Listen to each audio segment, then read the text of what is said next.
Let's just go back to your point about the low wage economy that we have here. Surely the reality is that if wages go up, prices go up at the same time, and in effect nobody's better off as a result. How does increasing that low wage economy make a difference to people? Yeah.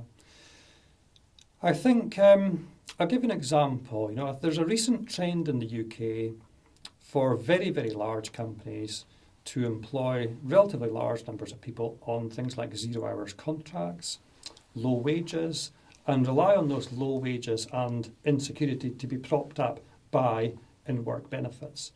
Now, at the same time as a number of these very large companies are implementing those sorts of employment practices, they are making vast profits, which they are then storing away in offshore funds. Now, those profits then have no impact on the UK economy. They don't really lead to much investment. They certainly don't lead to much tax could go back into the economy. So I think it's obvious that larger companies could be paying their employees a decent wage. They could be giving them appropriate contracts, and they could be reducing the need to rely on in-work benefits simply by hoarding less of the money that they are making in what is often considered to be obscene levels of profits. So there is a contradiction there in terms of making vast profits at the expense of the poor or the poorer people in our society, and that's something that I think that we could reverse and should work to reverse. We constantly hear that the UK government operates on what's called a trickle-down basis. So people who are deemed to be at the top in terms of income levels, somehow that wealth will trickle down to poorer people in society.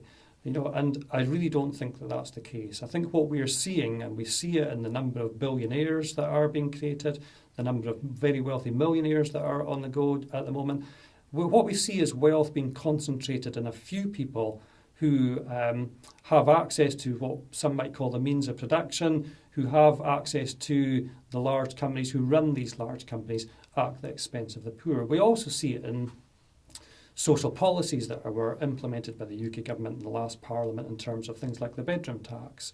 The bedroom tax came forward. It was a tax. It was targeted at people who were in receipt of housing benefit. It's been shown to disproportionately impact upon people who are disabled and who are vulnerable.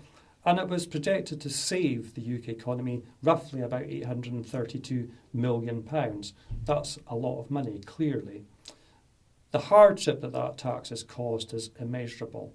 It's estimated that every £1 saved in cuts to the welfare state costs £10 in additional charges through other measures that have to be put in place. So cutting the welfare state doesn't necessarily save money. It often costs significantly more money.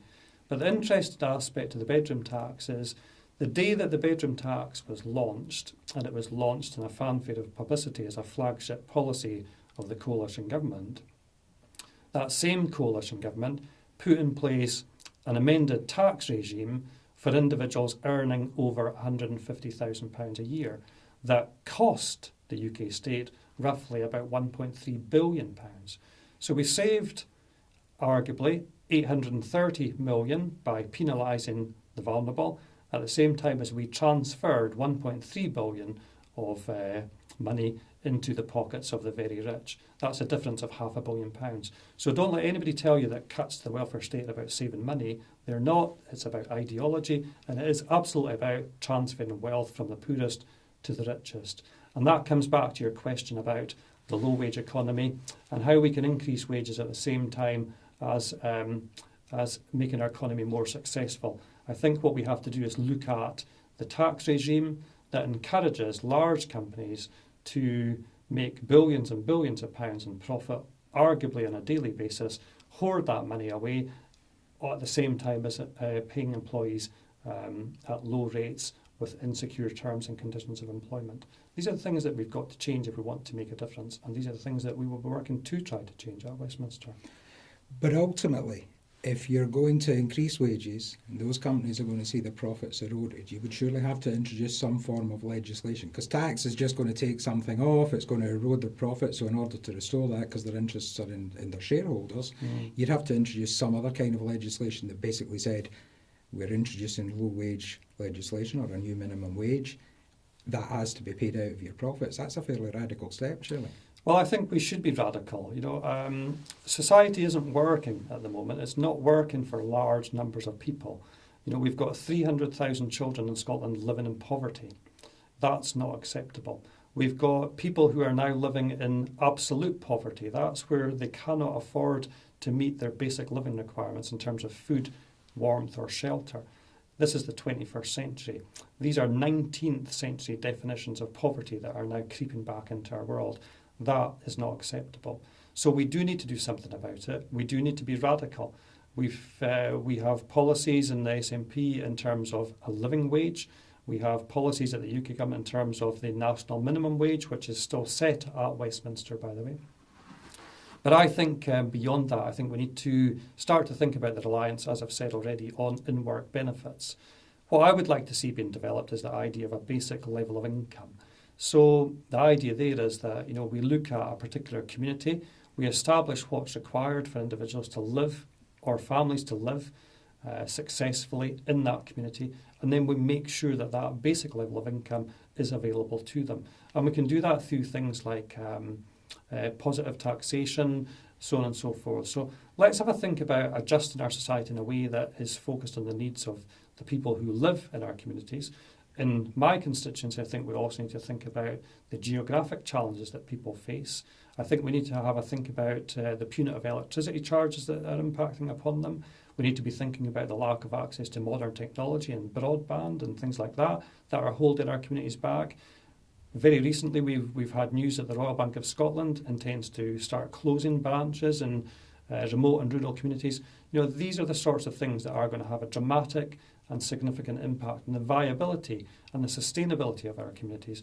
And these are the things that we will only be able to address if we look at them radically. The policies that apply and work in the city centre in London don't necessarily apply in Lochinver or Invergordon or Leicester. And these are the sorts of things that we have to start looking at to change positively. That's the SNP's vision. I think it's a progressive vision. I think it's focused on the needs of the people rather than the needs of an establishment or an elite. And I think that that's the shift that we need to start trying to develop at Westminster. You use an interesting sort of phrase there, positive taxation. I'm sure many people will have difficulty getting their heads around the notion that taxation can be positive. Tell us a bit about that. Well, I think the idea is that let's just say, for example, that we identify a community in it. The basic level of income is set at £100 a week for an individual. An individual living there, if they're only earning £90 a week, would require an additional £10 to bring them up to that basic level of income. So rather than paying tax, they might receive money through the taxation system that would bring their level of income up to that has been defined as the requirement of a basic level. So it would be, rather than money being taken out of your pay packet, money would be put into your pay packet. Okay.